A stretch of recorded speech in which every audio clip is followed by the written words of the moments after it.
Dear student, आपका स्वागत है हमारे चैनल पर। आज हम चर्चा करने जा रहे हैं फॉर्मेशन ऑफ प्लैनेट्स अर्थात ग्रहों का निर्माण। हम आज के क्लास में देखेंगे कि प्लैनेट का निर्माण किस तरह से हुआ है।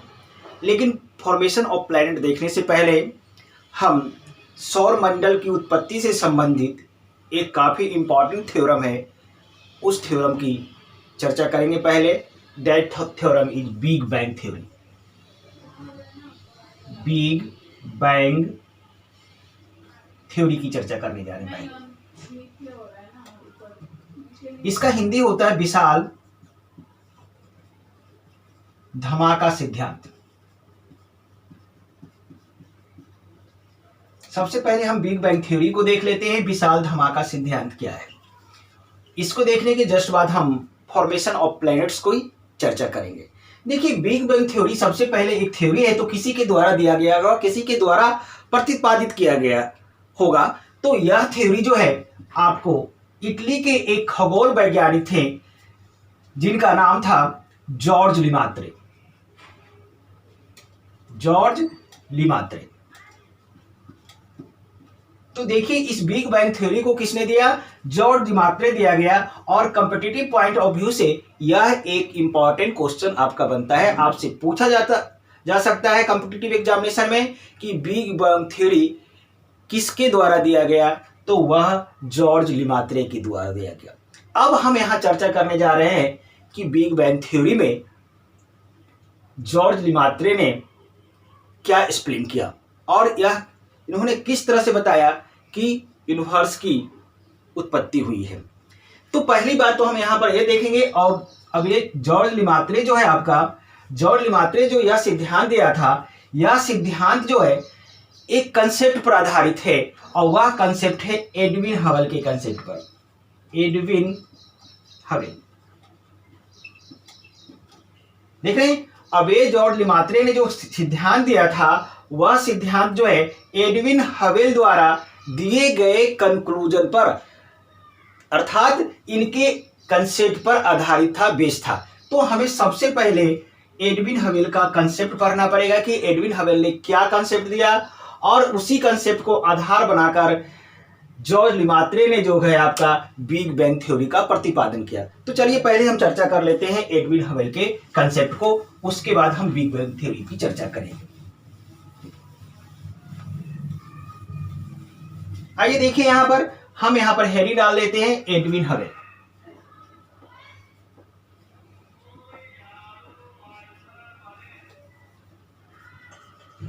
हमने यहां पर हेडिंग डाला एडविन हबल। तो पहली बात तो एडविन हबल के बारे में जानिए। यह एडविन हबल जो थे अमेरिका के कैलिफोर्निया के माउंट विल्सन ऑब्जर्वेटरी के खगोल वैज्ञानिक थे। देखिए, हम एडविन हबल के बारे में पहले इंफॉर्मेशन दे रहे हैं। और एडविन हबल कहां के थे? ये अमेरिका के कैलिफोर्निया प्रांत के Mount Wilson observatory, Mount Wilson वेधशाला इसका हिंदी होता है, उसके खगोल वैज्ञानिक थे। और जहां उन्होंने क्या किया, यूनिवर्स के बारे में, गैलेक्सी के बारे में स्टडी किया और स्टडी के आधार पर उन्होंने 3 कंक्लूजन दिया, 3 निष्कर्ष दिया। इनके निष्कर्षों की चर्चा करने जा रहे हैं। निष्कर्ष दैट मीन्स कंक्लूजन की चर्चा करने जा रहे हैं। पहला जो इन्होंने अपने स्टडी के आधार पर पहला जो निष्कर्ष निकाला, कंक्लूजन निकाला, वह कहा उन्होंने फर्स्ट में कि गैलेक्सी जो होता है एक दूसरे से दूर जा रही है, अर्थात गैलेक्सी, उन्हीं की भाषा में लिख दो, गैलेक्सी जो हो रहा है स्थिर नहीं है। उन्होंने कहा गैलेक्सी स्थिर नहीं है, वह रेड शिफ्ट कर रही है, शिफ्ट कर रही है। अब इन्होंने पहले बात जो कंक्लूजन दिया था, गैलेक्सी स्थिर नहीं है, वह रेड शिफ्ट कर रही है, यानी कि गैलेक्सी जो है कांस्टेंट नहीं है बल्कि रेड शिफ्ट। अब रेड शिफ्ट का मतलब होता है रेड शिफ्ट का मतलब होता है गैलेक्सी एक दूसरे से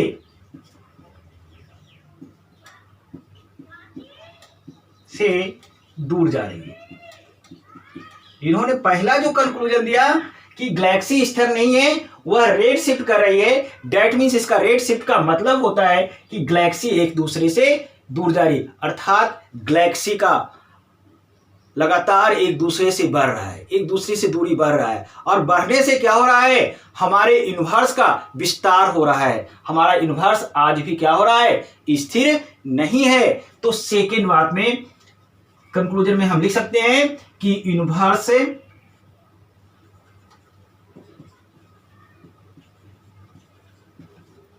फैल रहा है। लीजिए सेकेंड कंक्लूजन, यानी कि यूनिवर्स का हमारा आज भी क्या हो रहा है, फैलाव हो रहा है। और तीसरा जो इन्होंने सबसे काफी इंपॉर्टेंट कंक्लूजन दिया था, उस कंक्लूजन की वो हम लिखने जा रहे हैं। और उन्होंने थर्ड कंक्लूजन में दिया था कि दो गैलेक्सी के दूर जाने की गति उनके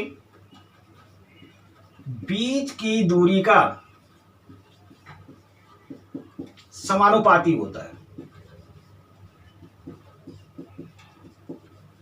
लीजिए देखिए सर, इंफॉर्मेशंस आपको हम हमेशा बेहतर इंफॉर्मेशन देने की कोशिश करते हैं, ठीक है। और उसी बेहतर इंफॉर्मेशन के क्रम में आप इस इंफॉर्मेशन को भी याद रखेंगे, एडविन हवेल के कंक्लूजन को याद रखेंगे। देखिए आपका यूनिक इंफॉर्मेशन है, कह रहा दो गैलेक्सी के दूर जाने की गति उनके बीच की दूरी का समानुपाती होता है। इसको समझने की कोशिश करते हैं, अर्थात गति, किसकी गति, गैलेक्सी की गति। गैलेक्सी की गति, गति का मतलब होता है सर इंग्लिश में स्पीड ऑफ गैलेक्सी। इसका मतलब क्या हुआ, स्पीड ऑफ गैलेक्सी समानुपाती होता है। समानुपाती का साइन इस तरह से होता है, किसके सर, दूरी के। समझ में आया बात, अर्थात आप इसको लिख सकते हैं speed of galaxy directly proportional distance of Galaxy. फिर से सुनिए मेरी बात को ध्यान से, डिस्टेंस ऐसे लिखिए, speed of galaxy directly proportional distance of Galaxy. इसका मतलब हुआ डायरेक्टली प्रोपोर्शनल का मतलब होता है, आपको पता होगा फिजिक्स में पढ़े होंगे कि अगर एक की वैल्यू को इंक्रीज करते हैं तो दूसरा का वैल्यू भी क्या हो, इंक्रीज हो, या डायरेक्ट सीधा रिलेशन। अगर एक की वैल्यू को हम डिक्रीज करते हैं तो दूसरे की वैल्यू भी क्या होगा, डिक्रीज हो जाए। तो इस तरह के रिलेशन को हम समानुपाती कहते हैं, या फिर इसी को हम डायरेक्टली प्रोपोर्शनल के नाम से भी जानते हैं, ठीक है। तो कह रहा है कि गैलेक्सी की गति जो होती है दूरी का समानुपाती होता है। अर्थात दो गैलेक्सी है, सपोज कीजिए एक गैलेक्सी यहां पर है और एक गैलेक्सी यहां पर है, क्लियर है। अगर इसका बीच का डिस्टेंस ए डी, बीच के डिस्टेंस को क्या मान लेते हैं सर, हम डी मान लेते हैं। अगर डी की वैल्यू को अगर हम बढ़ा देते हैं तो इसका दोनों का एक दूसरे से दूर जाने का स्पीड भी बढ़ जाएगा। अगर डी की वैल्यू को क्या होगा, कम कर देंगे तो इन दोनों को एक दूसरे से दूर जाने की गति भी क्या होगी, कम होगी। यही एडविन हवेल के 3 कंक्लूजन है जिसको हम आज रखेंगे। तो आज हुआ आपका कंक्लूजन, इतनी बार हम बोलेंगे, एक्सप्लेन करेंगे कि आपको अच्छी तरह से मैटर याद हो जाएगा। देखिए 3 कंक्लूजन मैं याद करा रहा हूं। पहला कंक्लूजन दिया उन्होंने, कहा पहला बात, गैलेक्सी स्थिर नहीं है, वह रेड शिफ्ट कर रही है। फर्स्ट कंक्लूजन क्या कहा उन्होंने, गैलेक्सी स्थिर नहीं है, रेड शिफ्ट कर रही है। रेड शिफ्ट का मतलब बता रहे हैं गैलेक्सी एक दूसरे से दूर जा रहा है। अब कहिएगा कि सर रेड शिफ्ट को और समझा दो, लेकिन आप ये फिजिक्स का चीज है, हम वहां पर प्रिज्म बनाएंगे और हम बताएंगे प्रिज्म से कैसे होगा, तो वहां पर हम रेड शिफ्ट की चर्चा करेंगे साइंस के केस में। यहाँ पर हम ज्योग्राफी पढ़ रहे हैं, ज्योग्राफी के पॉइंट को हम लेके आगे बढ़ेंगे, ठीक है। तो गैलेक्सी रेड शिफ्ट कर रही है, अर्थात एक दूसरे से दूर जा रही है। समझ में आ गई। दूसरा बात करें, जब गैलेक्सी दूर जा रही है, इससे यह कंक्लूजन भी निकलता है कि हमारे यूनिवर्स का प्रतिदिन क्या हो रहा है, फैलाव हो रहा है, अर्थात हमारा यूनिवर्स फैल रहा है। तीसरा जो काफी इंपॉर्टेंट आपका जो है कंक्लूजन था कि दो गैलेक्सी की दूर जाने की गति जो होती है बीच की दूरी का क्या होता है, समानुपाती होता है। अर्थात speed of galaxy directly proportional to इसके distance between the galaxy. Clear है आपका। अगर डिस्टेंस कम तो स्पीड भी कम, डिस्टेंस ज्यादा तो स्पीड भी ज्यादा। ठीक है, तो एक कंक्लूजन को लेते हैं और इस कंक्लूजन को हम वहां पर ले जाते हैं, इस कहां पर, बिग बैंग थ्योरी में ले जाएंगे। और देखिए बिग बैंग थ्योरी में जॉर्ज लिमात्रे ने एडविन हवेल के किस कंक्लूजन को किस प्रकार आधार बनाया।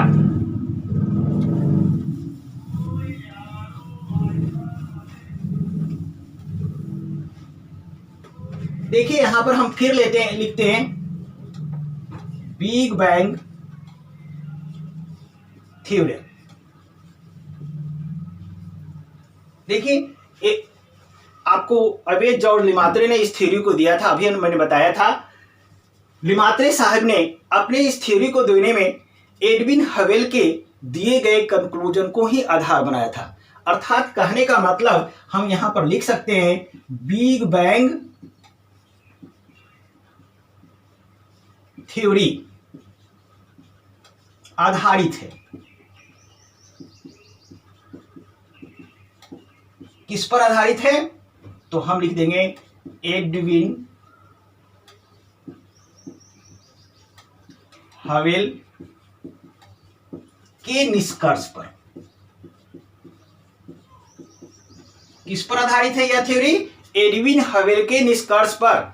अब एडविन हवेल ने आपको यहां पर निष्कर्ष लिखा, तो एडविन हवेल ने 3 निष्कर्ष दिया। कितने निष्कर्ष दिए, 3 निष्कर्ष दिए। अब सवाल उठता है ना कि सर 3 में से किस पर है कि तीनों पर आधारित है, तो मैंने फर्स्ट जो निष्कर्ष दिया उसी पर बेस है। और हमने फर्स्ट निष्कर्ष दिया कि गैलेक्सी एक दूसरे से दूर जा रही है, रेड शिफ्ट कर रहे हैं।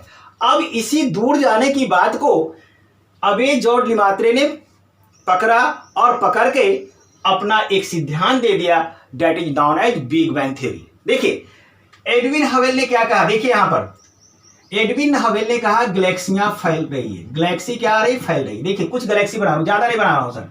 देखिए गौर से, एक गैलेक्सी यहां है, फिर एक गैलेक्सी यहां है। देखिए गौर कीजिए, समझने का कोशिश कीजिए। बिग बैंग थ्योरी को मैं समझाने जा रहा हूं, अच्छी तरह से एक्सप्लेन करने जा रहा हूं। लीजिए हम 4 गैलेक्सी बनाए, बोर्ड पर दिख रहा है आपको। अब ये गैलेक्सी आज यहां फैल रहा है, एडविन हवेल ने कहा रेड शिफ्ट कर रहा है, यानी ये गैलेक्सी दूर जाएगा।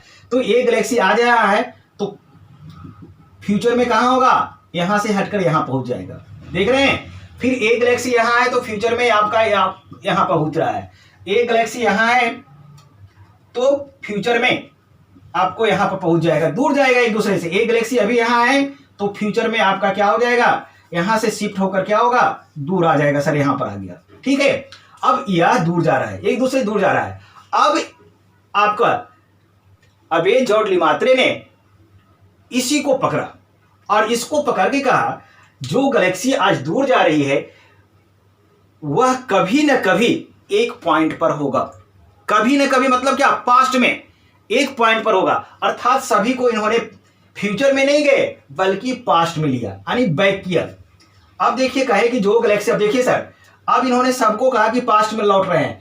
अब एक गैलेक्सी यहां है तो इसके पास्ट में यहां होगा, फिर इसके पास्ट में जाइएगा तो एक गैलेक्सी क्या होगा सर, यहां पर होगा। अब बैक हो रहे हैं, एक गैलेक्सी यहां, फिर एक गैलेक्सी यहां है, फिर पास्ट में आइएगा यहां है, और पास्ट में आइएगा तो यहां पर एक गैलेक्सी आएगा। एक गैलेक्सी यहां है, फिर पास्ट में यहां है, और पास्ट में आइए और यहां पास आ गया। फिर यहां है गैलेक्सी, फिर पास्ट में आइए यहां, और पास्ट में आइएगा यहां आ गया। फिर एक गैलेक्सी को और पास्ट में लाया जाएगा तो एक गैलेक्सी कहां पर आ गया, यहां पर आ गया। देख रहे हैं ना, एक गैलेक्सी भी क्या हो गया, और पास्ट में आइएगा, कहां पर आएगा सर, इसी बिंदु पर आ जाएगा। इस गैलेक्सी को और पास्ट में लाइएगा, यह भी इसी बिंदु पर आएगा, इसको भी लाइएगा, ये भी यहां पर। आने कहने का मतलब आदि काल में चले जाइएगा तो सभी गैलेक्सी आदि काल में, एंशिएंट टाइम में कभी न कभी एक ऐसा समय होगा कि सभी गैलेक्सी एक ही पॉइंट पर होगा। और इसी को इन्होंने प्राइमेटिव एटम नाम दिया। क्या नाम दिया सर, प्राइमेटिव एटम। सर समझ लीजिए, कुछ भी क्वेश्चन बना के पूछा जा सकता है आपको। इसी को इन्होंने क्या किया, प्राइमेटिव एटम नाम दिया। और किसने, अबे जॉर्ज लिमात्रे ने दिया। और उन्होंने कहा कि इसी प्राइमेटिव एटम में 15 बिलियन वर्ष पूर्व, 15 बिलियन 15 बिलियन वर्ष पूर्व क्या होता है, विशाल धमाका होता है। और विशाल धमाका होकर यह प्राइमेटिव एटम जो है फट जाता है, ब्रश कर जाता है, और इससे बहुत सारे सबस्टांस निकलते हैं और ये सबस्टांस पूरा फैल जाता है। और फिर बहुत सारे सबस्टांस आपस में संगठित हो जाते हैं और संगठित होकर यूनिवर्स का निर्माण करता है। इसी में से कोई सूरज बना देता है, कोई अदर तारा बनाता है, कोई प्लेनेट बना देता है, और इस तरह से हमारा यूनिवर्स का क्या होता है, हमारा फॉर्मेशन हो जाता है। यह कंसेप्ट किसने दिया? अभी जॉर्ज लीमात्रे ने। और उनका यह चूंकि विशाल धमाके के साथ फटता है की बात उन्होंने माना, इसलिए इसको नाम दे दिया गया बिग बैंग थ्योरी, विशाल धमाका सिद्धांत। ठीक है, तो ये भी सिद्धांत काफी इंपॉर्टेंट है। इस सिद्धांत को भी बहुत सारी मान्यताएं मिली है। ठीक है, अब हम धीरे धीरे आगे की ओर बढ़ रहे हैं। अब हम आ रहे हैं सौर मंडल की उत्पत्ति के बारे में चर्चा करेंगे। हम फॉर्मेशन ऑफ स्टार भी बताएंगे, ऐसी बात नहीं है, क्योंकि हमारा हेडिंग ही आज है फॉर्मेशन ऑफ स्टार, लेकिन हम सीक्वेंस में आगे की ओर बढ़ेंगे। अब यहां पर लिखेंगे सौर मंडल की उत्पत्ति। सौर मंडल समझ रहे हैं सर? सोलर सिस्टम, सौर मंडल की उत्पत्ति। अब देखिए सौर मंडल यानी सोलर सिस्टम की उत्पत्ति। तो सोलर सिस्टम की उत्पत्ति की प्रथम बार जो है वैज्ञानिक विवेचना, सौर मंडल की उत्पत्ति की प्रथम बार वैज्ञानिक विवेचना जो है फ्रांसीसी खगोल वैज्ञानिक कास्ते द बफन के द्वारा किया गया। इस नाम को भी याद रखेंगे सर, कास्ते द बफन। पूछा जा सकता है, देखिए कुछ यहां पर जहां क्वेश्चन निकल के आता है सर, मैं उसको हाईलाइट कर देता हूं। देखिए आप पहली बार जो है सौर मंडल की उत्पत्ति की वैज्ञानिक जो है व्याख्या जो किसके द्वारा किया गया? फ्रांसीसी खगोल वैज्ञानिक कास्ते द बफन के द्वारा किया गया। और कास्ते द बफन ने सौर मंडल की उत्पत्ति के बारे में समझाने का फर्स्ट टाइम प्रयास किया था। ठीक है, हालांकि इनके मत को उतनी ज्यादा मान्यता नहीं मिली थी, लेकिन फर्स्ट प्रयास था, इसलिए हमें इनको याद रखना होगा। यहां से भी हमें क्वेश्चन पूछे जा सकते हैं। ठीक है, अब देखिए सौर मंडल की जो उत्पत्ति हुई, इसके कौन कौन से मत हैं? बहुत सारे व्यू दिए गए। मत मतलब व्यू दिए गए। सौर मंडल की उत्पत्ति पर बहुत सारे व्यू, डेट मीन्स विचार प्रकट किए गए। किसके द्वारा? खगोल वैज्ञानिकों द्वारा किए गए। और उस जो व्यू जो है उसको 2 टाइप्स में डिवाइड किया गया। आइए हम बोर्ड पर लिखते हैं इसको और समझते हैं। देखिए यहां पर हम हेडिंग बना लीजिए पहले, यहां पर इस तरह से समझने में ज्यादा आसानी होगा। सौर मंडल की उत्पत्ति से संबंधित मत लीजिए। मत मतलब व्यू। अब जो सौर मंडल की उत्पत्ति से संबंधित जो मत है, उस मत को कितने पार्ट्स में डिवाइड किया गया है सर? 2 पार्ट्स में डिवाइड किया गया। फर्स्ट, अद्वैतवादी संकल्पना। थ्योरी नहीं है सर, कल्पना है, इसलिए यहां पर लिखा गया अद्वैतवादी संकल्पना।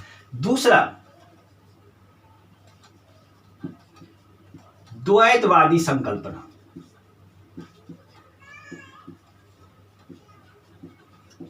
क्लियर है सर?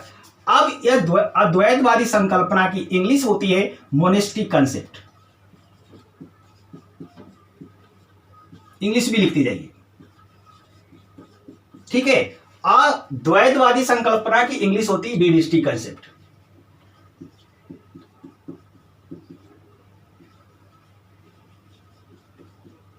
लीजिए सर, अर्थात सौर मंडल की उत्पत्ति से संबंधित जो मत दिए गए, उस मत को व्यू को कितने पार्ट्स में डिवाइड कर दिया गया सर? 2 पार्ट्स में डिवाइड किया गया।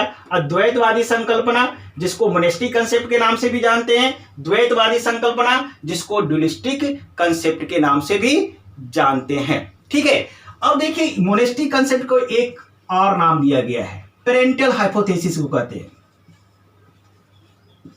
लीजिए, इसका एक और नाम दिया गया है पेरेंटल हाइपोथेसिस। हाइपोथेसिस मतलब होता है संकल्पना। ठीक है, और इसको कहा गया है सर बाय पेरेंटल हाइपोथेसिस। इसको एक और नाम दिया गया बाय पेरेंटल हाइपोथेसिस। देखिए अभी सिर्फ नाम की चर्चा कर रहे हैं। देखिए, अद्वैतवादी संकल्पना का इंग्लिश मोनेस्टिक कंसेप्ट, इसी मोनेस्टिक कंसेप्ट को क्या कहा गया सर? Parental hypothesis. उसी तरह से द्वैतवादी संकल्पना, इसको क्या कहा गया सर? Dualistic concept. और डुअलिस्टिक कंसेप्ट को ही क्या कहा गया? Biparental hypothesis. अब इसमें मत क्या है, व्यू क्या है, इसको लिखने की आ रहा हूं। अद्वैतवादी संकल्पना के जितने भी खगोल वैज्ञानिक थे उन्होंने माना कि सौर मंडल की उत्पत्ति एक तारे से हुई है। देखिए, अद्वैतवादी संकल्पना के जितने भी समर्थक थे उन्होंने माना कि सौर मंडल की उत्पत्ति, देखिए यहां पर सौर मंडल की उत्पत्ति एक तारा से हुआ। देख रहे हैं इस मत का विचार क्या था? देखिए यहां पर एकदम फैक्ट आ रहा है। अद्वैतवादी संकल्पना के समर्थकों ने माना कि सौर मंडल की उत्पत्ति किससे हुई सर? एक तारों से हुई है। इसमें आइए, इसमें सर जस्ट इसका अपोजिट, इसमें द्वैतवाद है यानी दो। देख रहे हैं सर, इसमें द्वैतवाद है, इसका मतलब दो, यानी कि इसके जो समर्थक है उन्होंने माना कि सौर मंडल की उत्पत्ति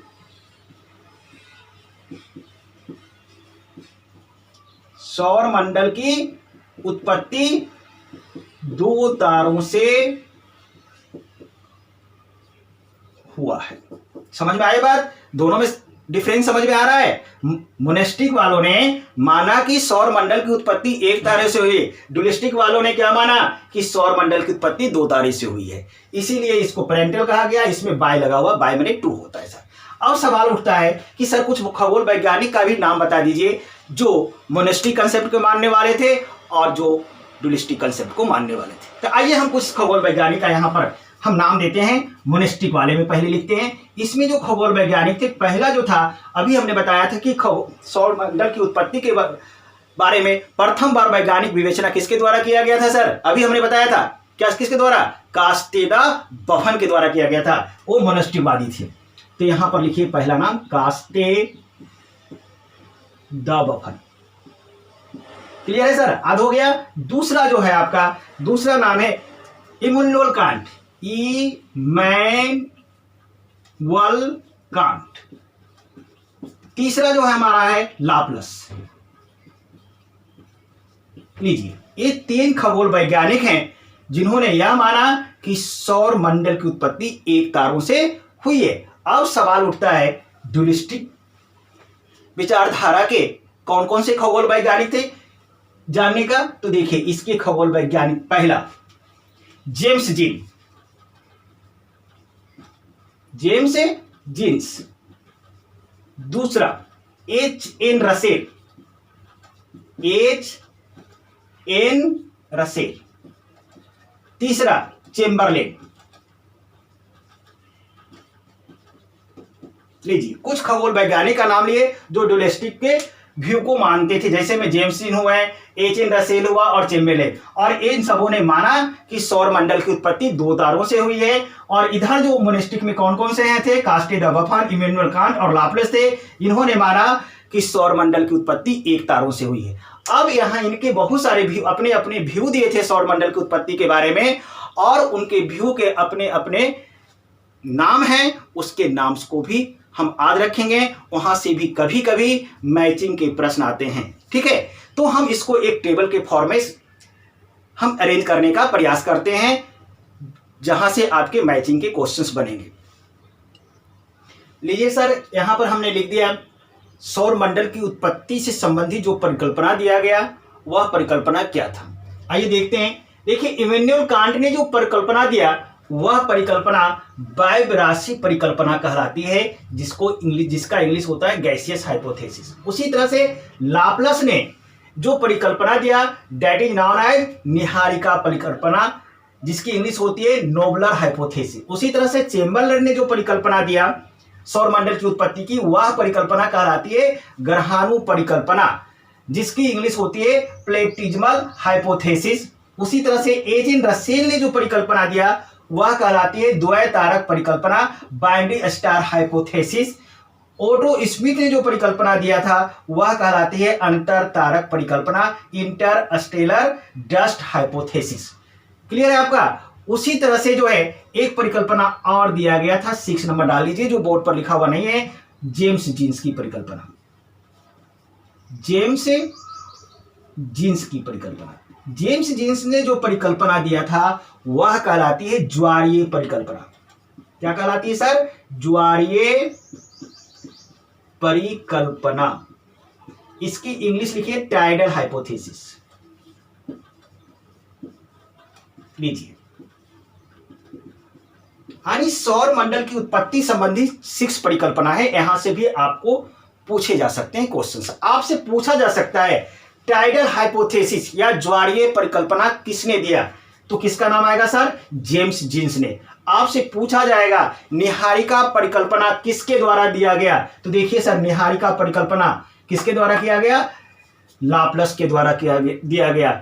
आपसे पूछा जाता है बाइनरी स्टार हाइपोथेसिस अर्थात द्वैतारक परिकल्पना किसके द्वारा दिया गया? एच.एन. रसेल के द्वारा दिया गया। इस तरह से भी 1 बाय 1 पूछा जा सकता है या फिर मैचिंग दे सकता है, आपको मैच करने के लिए भी क्वेश्चन दे सकते हैं। देखिए ये परिकल्पना काफी इंपॉर्टेंट है आपके, और इसमें से सबसे ज्यादा हमारे लिए जो इंपॉर्टेंट और यूजफुल है, सबसे कहिए कि यूजफुल है, जिससे हमें बहुत सारी जानकारी मिलती है, वह परिकल्पना है जेम्स जीन्स की परिकल्पना, ज्वारीय परिकल्पना, टाइडल हाइपोथेसिस। हम यहां पर सिर्फ इसकी चर्चा करेंगे, इसकी चर्चा नहीं करेंगे। ये सब मेंस के क्वेश्चन बन जाते हैं, ऑब्जेक्टिव पॉइंट ऑफ व्यू से इतना ही इंपॉर्टेंट है आपका। लेकिन हम जेम्स जीन्स की टाइडल हाइपोथेसिस की चर्चा इसलिए करेंगे क्योंकि इससे हमें ग्रहों की स्थिति के बारे में बहुत सारे इंफॉर्मेशन मिल जाते हैं और हमें समझने में भी काफी सहूलियत होती है। तो आइए हम एक्सप्लेन करते हैं टाइडल हाइपोथेसिस को।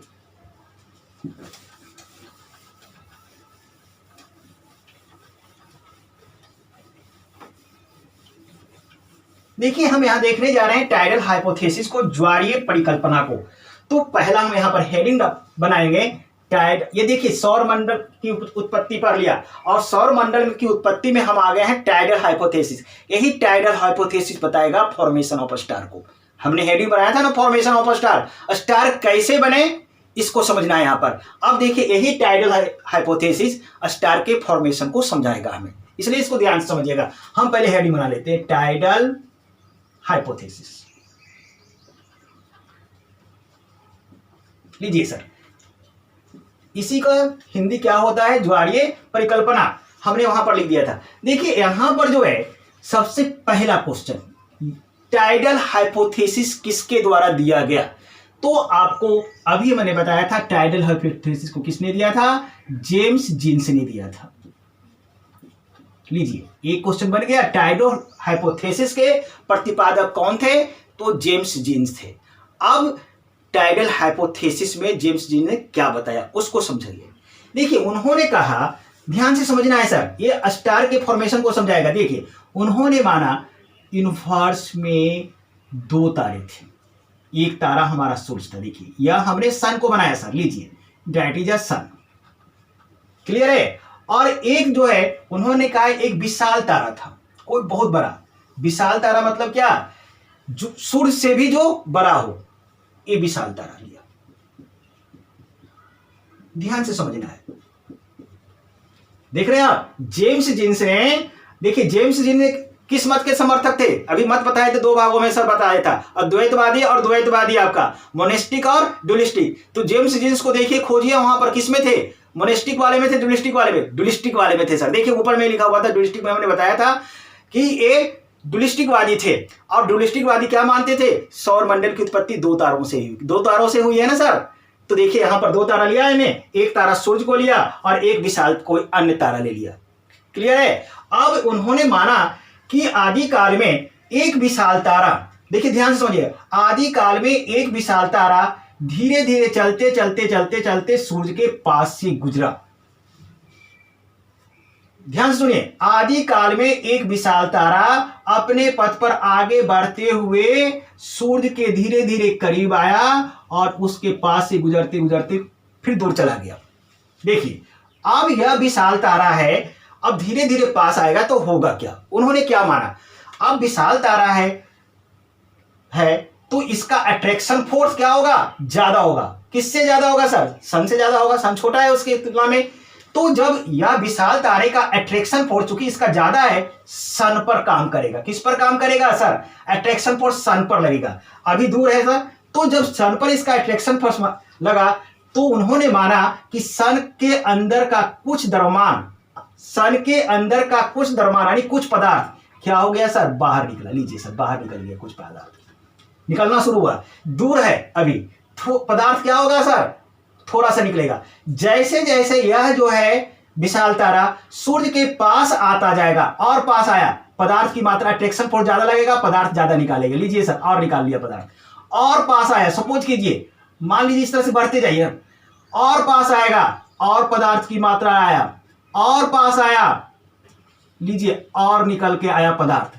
देख रहे हैं सर, फिर यहां पास आ गया, अब धीरे धीरे क्या होगा, यह दूर जाएगा। अब जैसे जैसे दूर जाना शुरू, अब एकदम पास आ गया सर, मान लीजिए यहां पर आ गया, इतना पदार्थ निकाल लिया, अब यहां से दूर जाएगा, अट्रैक्शन फोर्स अब धीरे धीरे क्या होगा, कमता जाएगा, तो पदार्थ की निकलना भी क्या, मात्रा भी क्या होगी, कमते जाएगा। और इस तरह से पदार्थ की मात्रा कमते गया, और इस तरह से यह पदार्थ इस शेप में क्या हो गया, यहां पर जमा हो गया। लीजिए सर, इसको हम अच्छी तरह से बना देंगे। देख रहे हैं आप, क्या देख रहे हैं, बीच में पदार्थ की मात्रा ज्यादा और दोनों किनारों पर पदार्थ की मात्रा क्या हो गया, हमारा कम हो गया। क्लियर है। अब इसी को जेम्स जीन ने फिलामेंट कहा। क्या नाम दे दिया, फिलामेंट। क्लियर है आपका। अब ऐसा पदार्थ हो गया, देखिए इसको हम अलग से बना रहे हैं, ऐसे देख रहे हैं सर, यही आपका पदार्थ निकला। यहां पर पदार्थ कम, बीच में ज्यादा, फिर कम।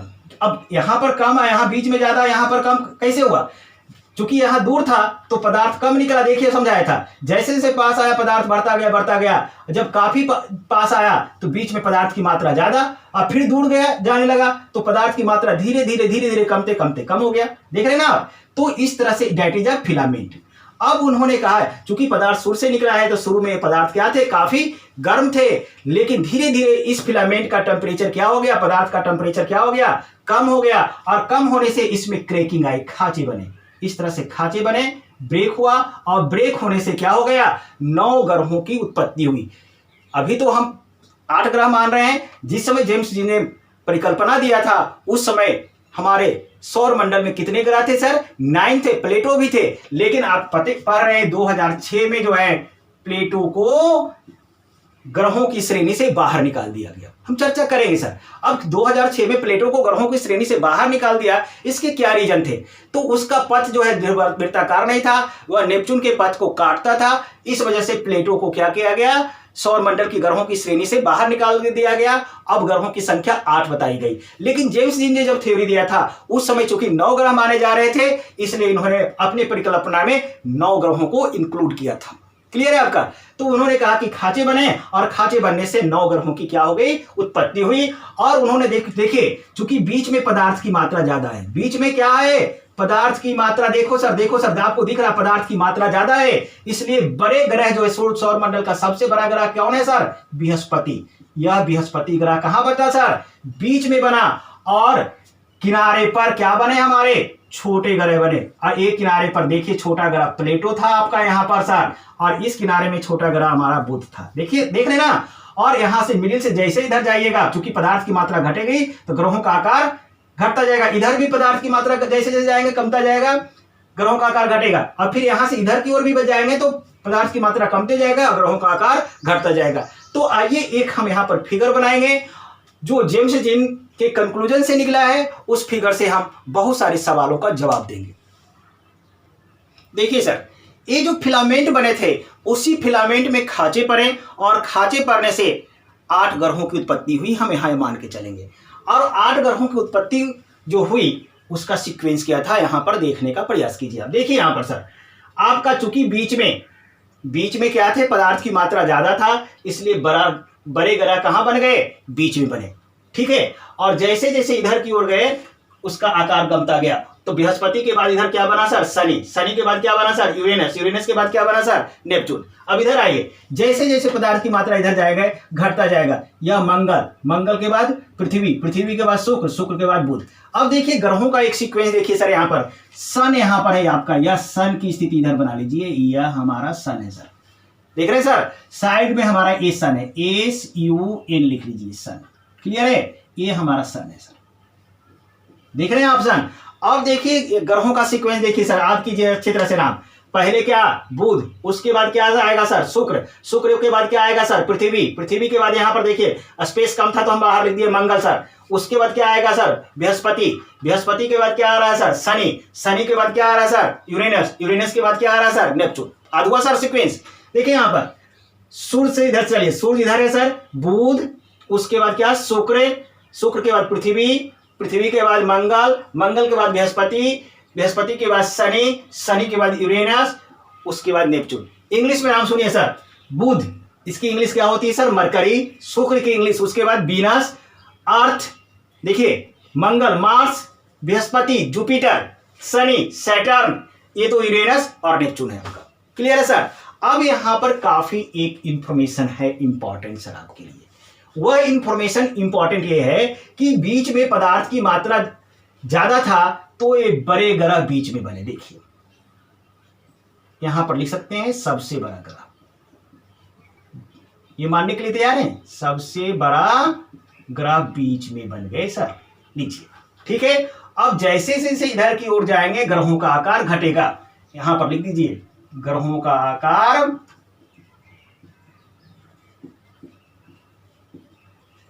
घटेगा क्योंकि पदार्थ की मात्रा कम हो जाएगा। फिर उसी तरह से यहां से इधर की ओर जाएंगे तो ऊपर भी हमारा क्या होगा सर, यहां पर लिख दीजिए यहां पर भी ग्रहों का आकार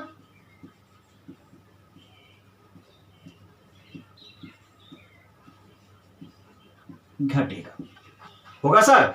तो यहां तो आकार देखिए सर बृहस्पति बड़ा है, उससे छोटा हमने शनि को दिखाया, उससे छोटा यूरेनस और नेपच्यून। यहां सीक्वेंस सही है लेकिन यहां पर सीक्वेंस गड़बड़ है सर। देखिए सर यहां पर बृहस्पति बड़ा अब छोटा, ये मंगल को हमने छोटा दिखा दिया, पृथ्वी को बड़ा दिखा दिया सर। देखिए सर एक सीक्वेंस गड़बड़ है, गौर कीजिएगा। आपको देखिए यहां पर इधर की ओर जा रहे हैं तो ग्रहों का आकार क्या होगा छोटा होना चाहिए। तो मंगल और पृथ्वी पर गौर कीजिए सर, इस ये बड़ा होना चाहिए मंगल को सर, क्योंकि बृहस्पति के पास नहीं, मंगल को बड़ा होना चाहिए लेकिन हमने पृथ्वी को बड़ा दिखा दिया और मंगल को छोटा दिखा दिया। यहां पर सीक्वेंस ब्रेक है सर, एक गौर करने वाली बात है। तो ऐसा माना गया कि जब ग्रहों का फॉर्मेशन हुआ, अब मंगल को क्या होना चाहिए था सर, मंगल को होना चाहिए था इस हिसाब से पृथ्वी से बड़ा। मंगल का आकार पृथ्वी ग्रह से क्या होना चाहिए था सर, बड़ा होना चाहिए था, लेकिन मंगल का आकार पृथ्वी से हमारा क्या है सर, छोटा है। अब सवाल उठता है छोटा है तो क्यों है। तो छोटा ऐसा माना गया कि सर जब मंगल का फॉर्मेशन हो रहा था तो जितने सब्सटेंस मंगल ग्रह में मिलने चाहिए थे, मंगल ग्रह में मिलकर बनाना चाहिए था मंगल को, वो सारे के सारे सब्सटेंस किसी कारणवश क्लाइमेटिक चेंज के कारण वो सारे के सारे सब्सटेंस मंगल में नहीं मिल पाए, बल्कि इस मंगल के कुछ सब्सटेंस यहां पर बिखरे रह गए। देख रहे हैं सर यहां पर इस बेल्ट में, किस बेल्ट में सर, मंगल और बृहस्पति के बीच में देखिए हमने बना दिया, ये बिखरे रह गए। और यह भी अन्य ग्रहों की तरह ही सूर्य के चारों ओर क्या हो गया सर, रोटेट करने लगा। देख रहे हैं सर सूर्य के चारों ओर क्या हुआ सर, रोटेट करने लगा और इसी को नाम दिया गया क्षुद्र ग्रह, एस्टेरॉयड। इसको क्या नाम दे दिया गया सर, क्षुद्र ग्रह, एस्टेरॉयड। देख रहे हैं सर। अब हमें यहां पर बता दिए एस्टेरॉयड का फॉर्मेशन कैसे हुआ। एस्टेरॉयड को माना जाता है मंगल का सब्सटेंस है, लेकिन किसी कारणवश वह मंगल में नहीं मिला और अन्य ग्रहों की तरह ही वह सूर्य के चारों ओर घूमने लगे। चूंकि इसका आकार अन्य ग्रहों से काफी छोटा था, इसलिए इसको क्षुद्र ग्रह या एस्टेरॉयड नाम दिया गया। आपसे एक क्वेश्चन आता है जो काफी इंपॉर्टेंट है। वह क्वेश्चन आता यह है कि क्षुद्र ग्रह स्थित है, इसका पोजीशन बताइए।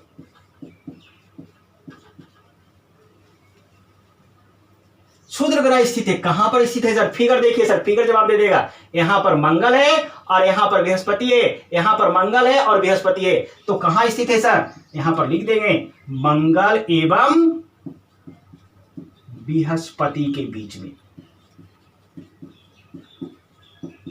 देख रहे हैं सर, ये काफी इंपॉर्टेंट क्वेश्चन है। क्षुद्र ग्रह की पोजीशन में आपका क्या बताएंगे, मंगल और बृहस्पति के बीच में है। ठीक है आपका।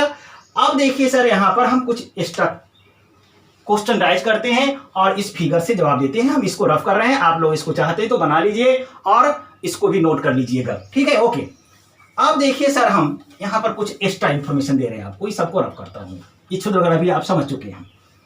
अब देखिए सर, यहाँ पर हम पॉइंट नंबर 1 में चर्चा करने जा रहे हैं। पॉइंट नंबर 1 में लिखने जा रहे हैं, सूर्य से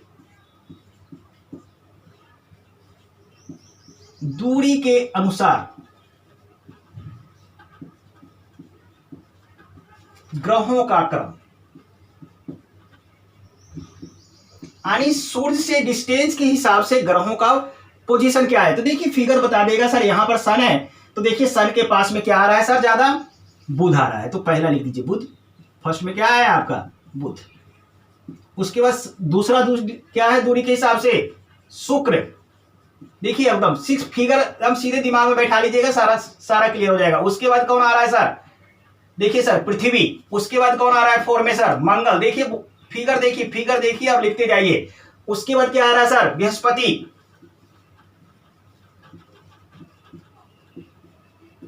सिक्स में क्या आ रहा है सर, शनि। 7 नंबर में क्या आ रहा है सर, यूरेनस। और 8 नंबर में क्या आ रहा है सर, नेपच्यून। देख रहे हैं सर। अब यहां से बहुत सारे क्वेश्चन पूछते हैं। पहला क्वेश्चन पूछ लेता है, सूर्य के सबसे नजदीक का ग्रह कौन है। लीजिए सर, सारा सीक्वेंस जब आ जाए तो हमको कुछ भी पूछे हम जवाब दे देंगे फिगर से। इस फिगर को दिमाग में बैठा रखेंगे सर, बहुत सारे सवालों का जवाब आपको मिल जाएगा यहां से।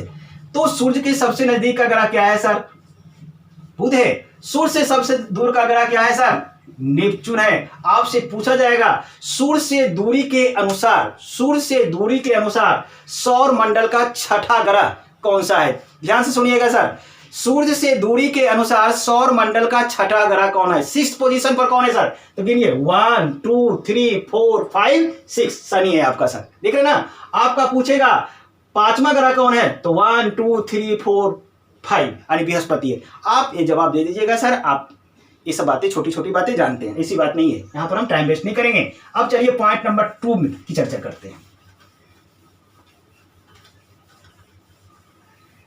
पॉइंट नंबर 2 में लिखेंगे आकार के अनुसार। पॉइंट 2,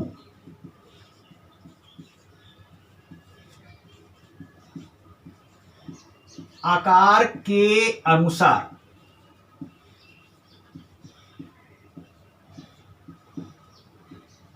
ग्रहों का क्रम मतलब सीक्वेंस क्या है सर।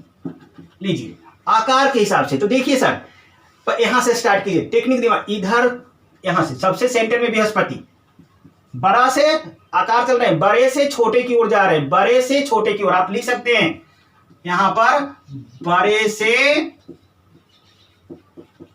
छोटे की ओर, ये भी ध्यान रखिएगा। तो सबसे बड़ा सर यहां पर क्या हो गया सर, बृहस्पति। उसके बाद इधर चलिएगा सर, इधर बृहस्पति। उसके बाद सारा इधर का सीक्वेंस में आइए सर। बृहस्पति के बाद देखिए यहां पर ग्रहों का आकार घटेगा बृहस्पति। उसके बाद क्या आएगा सर, शनि के बाद क्या आएगा सर, देखिए यहां पर शनि के बाद क्या है, यूरेनस। ऊपर देखते जाइए, यूरेनस के बाद क्या आएगा सर, देखिए सर यहां पर नेपच्यून है।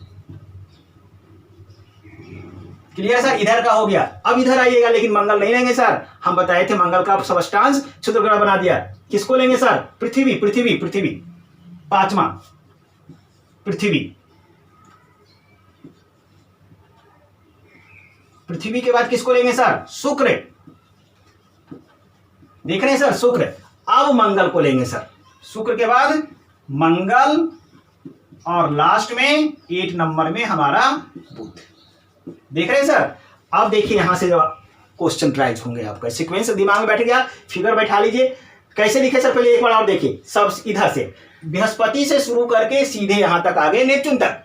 फिर नेपच्यून के बाद किसको आए सर, पृथ्वी को आए। पृथ्वी के बाद शुक्र गए, फिर मंगल, उसके बाद बुध। आरोग्य दिमाग में बैठ गया सर। अब देखिए सर क्वेश्चन आएगा, सौर मंडल का सबसे बड़ा ग्रह कौन सा है, बृहस्पति। आपसे पूछा जाएगा सौर मंडल का सबसे छोटा ग्रह बुध। आकार के अनुसार सौर मंडल का छठा ग्रह, आकार के अनुसार सौर मंडल का छठा ग्रह। तो 6 पोजीशन पर कौन है सर? देखिए यहां पर छठा शुक्र है आपका। पूछा जाएगा आकार के अनुसार सौर मंडल का, आकार के अनुसार सौर मंडल का दूसरा बड़ा ग्रह, सौर मंडल का दूसरा बड़ा ग्रह, तो दूसरा नंबर पर कौन है सर? शनि। शनि। अब इस तरह से देखिए बहुत सारे क्वेश्चन आएंगे, बन जाएंगे आपको सर। ठीक है, अब एक थर्ड पॉइंट आइए सर, इसको रब करता हूं।